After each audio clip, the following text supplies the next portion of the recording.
Hi hello welcome to my YouTube channel. അപ്പോൾ ഇന്നൊരു മസാല ദോശൻ്റെ റെസിപ്പിയാണ്. അപ്പം ക്യാരറ്റ്, ഉരുളക്കിഴങ്ങ്, ബീട്രൂട്ടൊക്കെ എടുത്തിട്ട് ചെറുതായിട്ട് അരിഞ്ഞിട്ട് ഉപ്പും വെള്ളവും ഒഴിച്ചിട്ടൊരു 3 വിസിൽ വരെ വേവിക്കാൻ വെക്കുക കേട്ടോ. പിന്നെ ഒരു വലിയ ഉള്ളി എടുത്തിട്ട് ചെറുതായി അരിഞ്ഞ് പച്ചമുളക് കൊടുക്കുക.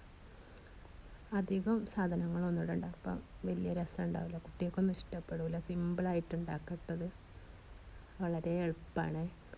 പിന്നെ അത് നമ്മളെ മാവൊക്കെ നല്ലോണം സെറ്റായി വന്നിട്ടുണ്ട്. അപ്പം നമുക്ക് ദോശ അങ്ങനെ ചുട്ടെടുക്കാം. ഞാനിവിടെ 1 കപ്പ് പച്ചരിക്ക് 1/4 കപ്പ് ഉഴുന്നും കുറച്ച് ഉലുവ ഇട്ടിട്ടാട്ടോ അത് അടിച്ചെടുത്ത്, കുറച്ച് ചോറും കൂട്ടിയിട്ടുണ്ട്. അപ്പോൾ അത് നമുക്കിങ്ങനെ നല്ല റൗണ്ടിൽ വലുതാക്കി തന്നെ പരത്തി കൊടുക്കാം കേട്ടോ. അപ്പോൾ ഇതൊരു സിമ്പിൾ റെസിപ്പി കേട്ടോ, എല്ലാവർക്കും ഉണ്ടാക്കി നോക്കാം. രാത്രി മാവ് അരച്ച് വെച്ചാൽ ഭയങ്കര ഈസി ആട്ടോ.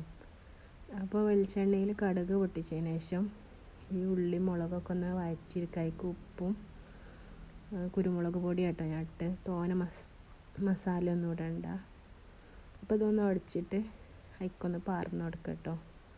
അപ്പോൾ നമ്മളെ മസാല ഇവിടെ റെഡി ആയിട്ടുണ്ട്. അപ്പുറത്ത് നമ്മളെ ദോശ സെറ്റായിക്കൊണ്ട് നിൽക്കുകയാണ് കേട്ടോ.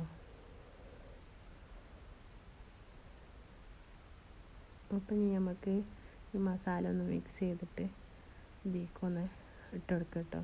അപ്പോൾ എല്ലാവരും ഉണ്ടാക്കിയിട്ട് ഒന്ന് അഭിപ്രായം അറിയിക്കണേ. നമ്മുടെ വീഡിയോ ഇഷ്ടപ്പെട്ടാൽ ഈ ചാനലൊന്ന് സബ്സ്ക്രൈബ് ചെയ്ത് സപ്പോർട്ട് ചെയ്യണേ. ലൈക്ക് ചെയ്യാനും ഷെയർ ചെയ്യാനൊന്നും മറക്കരുത് കേട്ടോ.